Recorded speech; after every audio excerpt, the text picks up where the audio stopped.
Capítulo 1. Eis, este é o nosso Deus. Parágrafos 1 e 2. Pergunta A. Que perguntas você gostaria de fazer a Deus? Pergunta B.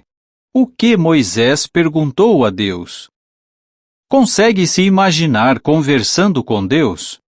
A própria ideia disso assusta? Um diálogo com o soberano do universo? De início você hesita, mas daí consegue falar. Deus escuta, responde e até lhe permite fazer qualquer pergunta. Que pergunta você faria? Muito tempo atrás, um homem se encontrava justamente nessa situação. Seu nome era Moisés. A pergunta que ele fez a Deus, porém, talvez o surpreenda. Ele não perguntou a respeito de si mesmo, de seu futuro ou mesmo da aflição da humanidade. Em vez disso, perguntou o nome de Deus. Que coisa estranha! Moisés já sabia o nome de Deus. Portanto, a pergunta deve ter tido um sentido mais profundo. De fato, foi a pergunta mais significativa que Moisés podia ter feito. A resposta afeta todos nós. Pode ajudar você a tomar medidas importantes a fim de achegar-se a Deus. Como assim? Vamos dar uma olhada nesse notável diálogo. Parágrafos 3 e 4. Pergunta: que incidentes levaram a um diálogo entre Moisés e Deus e qual foi a essência dessa conversa? Moisés estava com 80 anos de idade. Ele havia passado 4 décadas exilado de seu povo, os israelitas, que eram escravos no Egito. Certo dia, enquanto cuidava dos rebanhos de seu sogro, ele viu um fenômeno estranho. Um espinheiro estava em chamas, mas não se consumia. Simplesmente continuava queimando, reluzindo como um farol na encosta do monte. Moisés se aproximou para olhar. Como deve ter ficado espantado ao ouvir uma voz do meio do fogo. Daí, por meio de um porta-voz angélico, Deus e Moisés dialogaram longamente. E como talvez saiba, naquela ocasião, Jeová incumbiu o hesitante Moisés de deixar a sua vida tranquila e voltar ao Egito para libertar os israelitas da escravidão. Naquele momento, Moisés podia ter feito qualquer pergunta a Deus. Mas note a que ele escolheu. Suponhamos que eu vá ter com os filhos de Israel e deveras lhes diga: o Deus de vossos antepassados enviou-me a vós, e eles deveras me digam: qual é o seu nome? O que hei de dizer-lhes? Êxodo 3:13. Parágrafos 5 e 6. Pergunta A. Que verdade simples e vital nos ensina a pergunta de Moisés? Pergunta B. Que coisa repreensível tem sido feita com o nome de Deus? Pergunta C. Por que é tão significativo que Deus tenha revelado seu nome à humanidade? Essa pergunta nos ensina, acima de tudo, que Deus tem nome. Não devemos encarar levianamente essa verdade simples. Muitos, porém, o fazem. O nome de Deus foi removido de inúmeras traduções da Bíblia e substituído por títulos, como Senhor e Deus. Essa é uma das coisas mais tristes e repreensíveis feitas em nome da religião. Afinal, qual é a primeira coisa que você faz ao conhecer alguém? Não é perguntar o nome? É similar quando se trata de conhecer a Deus. Ele não é um ser sem nome, distante, impossível de se conhecer ou entender. Embora seja invisível, é uma pessoa e tem nome, Jeová.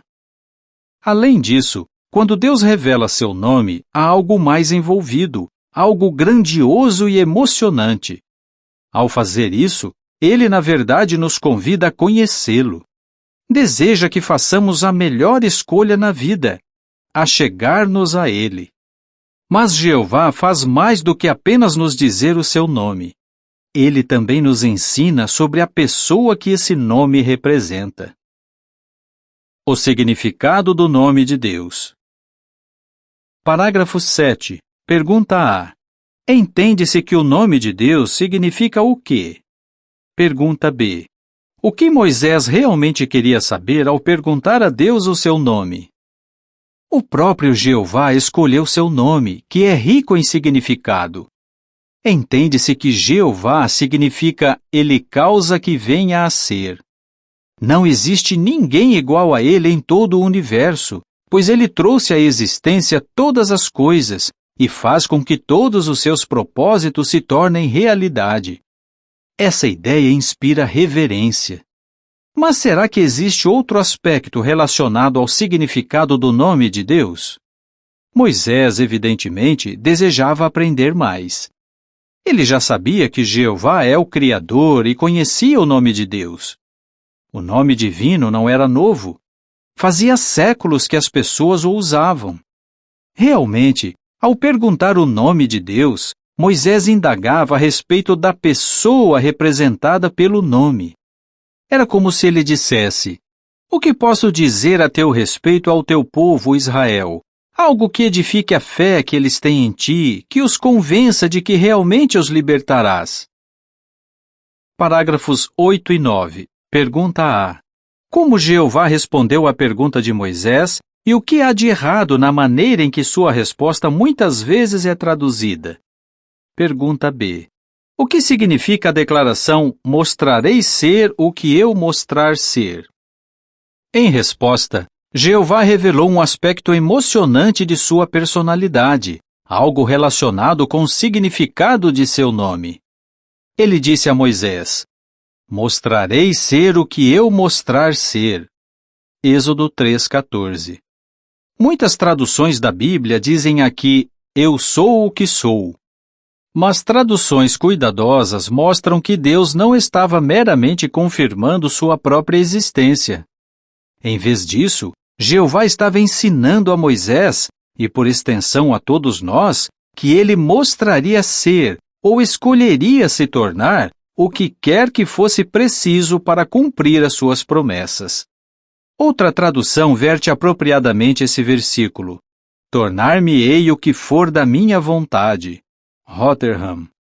Certo versado em hebraico bíblico explica assim essa expressão: qualquer que seja a situação ou a necessidade, Deus se torna a solução para essa necessidade.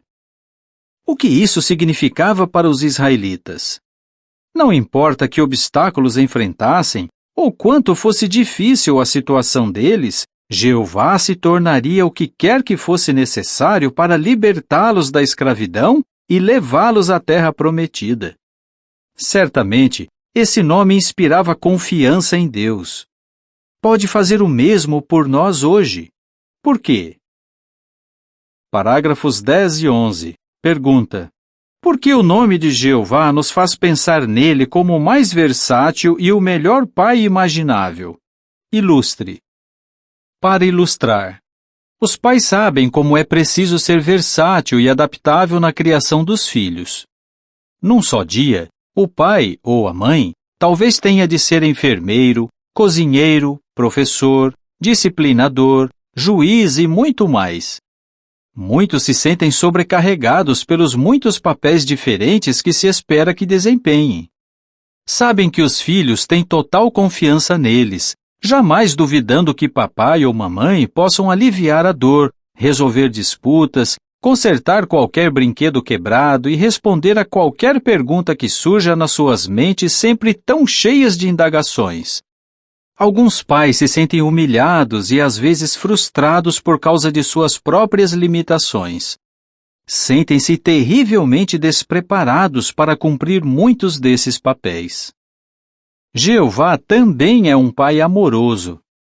No entanto, no âmbito de seus padrões perfeitos, não há nada que ele não possa se tornar para cuidar de seus filhos terrestres do melhor modo possível. Portanto, o seu nome, Jeová, nos faz pensar nele como o melhor pai imaginável. Moisés e todos os outros israelitas fiéis logo perceberam que Jeová faz jus ao seu nome.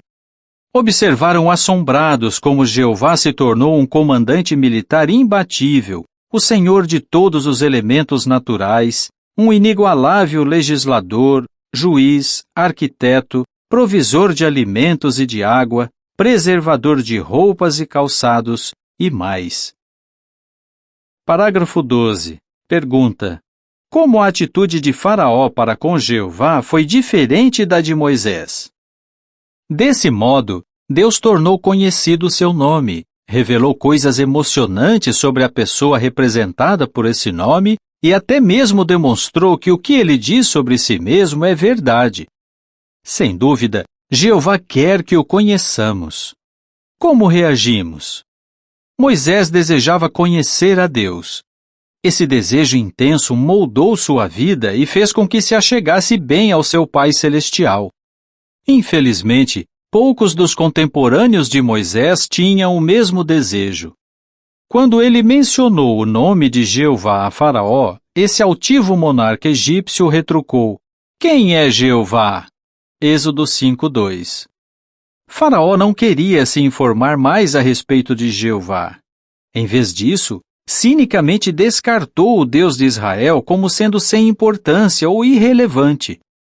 Essa atitude ainda é muito comum hoje. Ela cega a pessoa a uma das verdades mais importantes que existe: Jeová é o soberano Senhor. O soberano Senhor Jeová. Parágrafos 13 e 14. Pergunta A. Por que a Bíblia dá muitos títulos a Jeová e quais são alguns deles? Pergunta B. Por que somente Jeová merece ser chamado de soberano Senhor? Jeová é tão versátil, tão adaptável, que tem merecidamente uma grande variedade de títulos nas Escrituras. O que se segue é informação adicional. Alguns títulos de Jeová. Grandioso instrutor. Ele é o todo-sábio mestre, a quem devemos recorrer em busca de instrução e orientação. Isaías 30:20 e 48:17. Pai. A fonte de toda a vida, incluindo a vida eterna, tem amor paternal pelos seus servos. Provérbios 27:11 e João 5:21. Pastor. Ele guia e protege seus servos comparáveis a ovelhas, providenciando seu sustento espiritual. Salmo 23:1. A rocha. Imutável, ele é um refúgio seguro. Deuteronômio 32:4. Todo-Poderoso. Seu poder é ilimitado, insuperável. Revelação ou Apocalipse 15:3. Voltando ao parágrafo. Eles não rivalizam com o seu nome. Em vez disso, nos ensinam mais sobre o que o nome representa.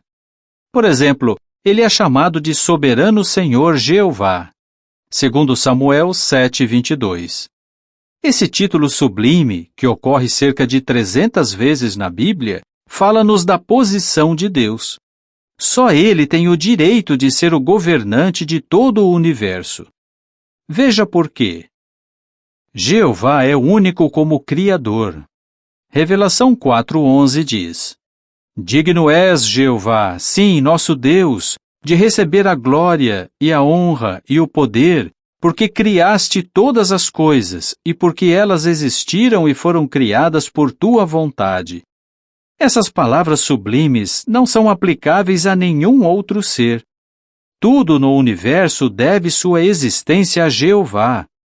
Sem dúvida, ele é digno da honra, do poder e da glória que vem com o fato de ele ser o soberano Senhor e Criador de todas as coisas. Parágrafo 15. Pergunta: por que Jeová é chamado de Rei da Eternidade? Outro título aplicado exclusivamente a Jeová é Rei da Eternidade. 1 Timóteo 1:17 e Revelação 15:3. O que isso significa? É difícil para a nossa mente limitada entender, mas Jeová é eterno em ambas as direções, passado e futuro. O Salmo 92 diz: De tempo indefinido a tempo indefinido, tu és Deus. Portanto, Jeová nunca teve princípio, ele sempre existiu. É corretamente chamado de Antigo de Dias. Existia por uma eternidade antes de alguém ou alguma coisa no universo ter vindo à existência. Daniel 7, 9, 13 e 22. Quem pode questionar validamente seu direito de ser o soberano Senhor? Parágrafos 16 e 17. Pergunta A. Por que não podemos ver a Jeová e por que isso não nos deve surpreender? Pergunta B. Em que sentido Jeová é mais real do que qualquer coisa que possamos ver ou tocar? No entanto, alguns realmente questionam esse direito, como fez Faraó. Parte do problema é que os homens imperfeitos confiam demais no que podem ver com os olhos literais. Não podemos ver o soberano Senhor. Ele é um ser espiritual, invisível aos olhos humanos. Além disso, se um ser humano de carne e sangue viesse a estar na presença literal de Jeová, isso lhe seria fatal. O próprio Jeová disse a Moisés: Não podes ver a minha face, porque homem algum pode ver-me e continuar vivo. Êxodo 33, 20. Isso não nos deve surpreender. Moisés chegou a ver apenas uma parte da glória de Jeová, evidentemente por meio de um representante angélico. Com que efeito? O rosto de Moisés emitia raios por um bom tempo depois. Os israelitas temiam até mesmo olhar diretamente para o rosto dele. Certamente, pois, nenhum mero ser humano poderia ver o próprio soberano Senhor em toda a sua glória. Isso significa, então, que ele é menos real do que aquilo que podemos ver e tocar? Não. Nós aceitamos prontamente como reais muitas coisas que não podemos ver. O vento, as ondas de rádio e os pensamentos, por exemplo. Além do mais, Jeová é permanente, não é afetado pela passagem do tempo, nem mesmo por incontáveis bilhões de anos. Nesse sentido, ele é muito mais real do que qualquer coisa que possamos tocar ou ver, pois o ambiente físico está sujeito ao envelhecimento e à decadência. Devemos imaginá-lo, então, como simples força abstrata, impessoal ou como vaga causa primária? Vejamos. Um Deus de personalidade. Parágrafo 18. Pergunta: que visão Ezequiel teve e o que simbolizam as 4 faces das criaturas viventes próximas a Jeová? Embora não possamos ver a Deus, há emocionantes trechos na Bíblia que nos dão vislumbres do próprio céu. Um exemplo é o 1º capítulo de Ezequiel. Esse profeta teve uma visão da organização celestial de Jeová na forma de um enorme carro celestial. Especialmente impressionante é a descrição das poderosas criaturas espirituais em volta de Deus. Essas criaturas viventes se associam intimamente com Jeová, e sua aparência nos revela algo importante sobre o Deus a quem servem. Cada qual tem 4 faces, de touro, de leão, de águia e de homem. Essas evidentemente simbolizam as 4 qualidades notáveis da personalidade de Jeová. Parágrafo 19. Pergunta: que qualidade representa A. A face de touro, B. A face de leão, C. A face de águia, D. A face de homem? Na Bíblia, o touro muitas vezes representa força ou poder, e merecidamente, pois é um animal muito forte. O leão, por sua vez, representa a justiça, pois a verdadeira justiça exige coragem, uma qualidade destacada dos leões. As águias são bem conhecidas por sua visão aguçada, podendo enxergar até mesmo pequenos objetos a quilômetros de distância. Assim, a face de águia representaria bem a previdente sabedoria de Deus. E a face de homem? Bem, o homem, feito à imagem de Deus, é único na capacidade de refletir a principal qualidade divina, o amor. Essas facetas da personalidade de Jeová, poder, justiça, sabedoria e amor, são tantas vezes destacadas nas Escrituras que podem ser chamadas de atributos principais de Deus. Parágrafo 20. Pergunta: temos motivos para temer que a personalidade de Jeová tenha mudado? Por que responde assim? Devemos temer que Deus possa ter mudado nos milhares de anos desde que foi descrito na Bíblia?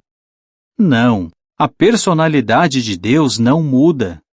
Ele nos diz: Eu sou Jeová, não mudei. Malaquias 3:6.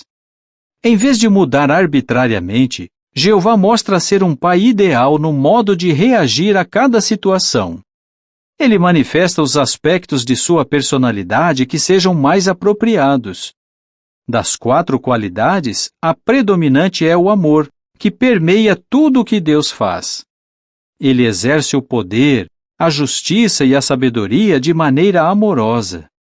De fato, a Bíblia declara algo extraordinário a respeito de Deus e dessa qualidade. Diz: Deus é amor. 1 João 4:8. Note que não diz que Deus tem amor ou que Deus é amoroso, e sim que Deus é amor. O amor, a sua própria essência, motiva-o em tudo o que ele faz. Eis, este é o nosso Deus. Parágrafo 21. Pergunta: a que conclusão chegaremos à medida que conhecermos melhor as qualidades de Jeová? Já viu alguma vez uma criancinha apontar o pai para seus amiguinhos e dizer, toda contente e orgulhosa: esse é o meu pai? Os adoradores de Jeová têm todos os motivos para sentirem o mesmo a respeito dele. A Bíblia predisse um tempo em que as pessoas fiéis exclamariam: Eis, este é o nosso Deus. Isaías 25, 8 e 9.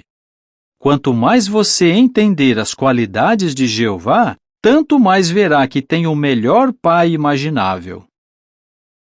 Parágrafos 22 e 23. Pergunta: como a Bíblia retrata o nosso Pai Celestial e como sabemos que Ele quer que nos acheguemos a Ele? Esse Pai não é frio, arredio ou distante, apesar do que tem ensinado alguns religiosos e filósofos rígidos. Dificilmente nos sentiríamos atraídos a um Deus frio, e não é assim que a Bíblia retrata nosso Pai Celestial.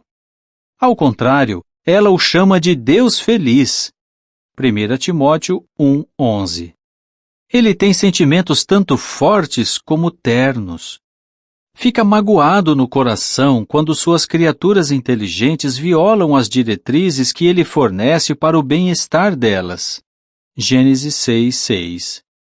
Mas, quando agimos sabiamente segundo a sua palavra, alegramos seu coração. Nosso Pai deseja que nos acheguemos a Ele. A sua palavra nos incentiva a tatearmos por Ele e realmente o acharmos, embora, de fato, não esteja longe de cada um de nós. Atos 17:27.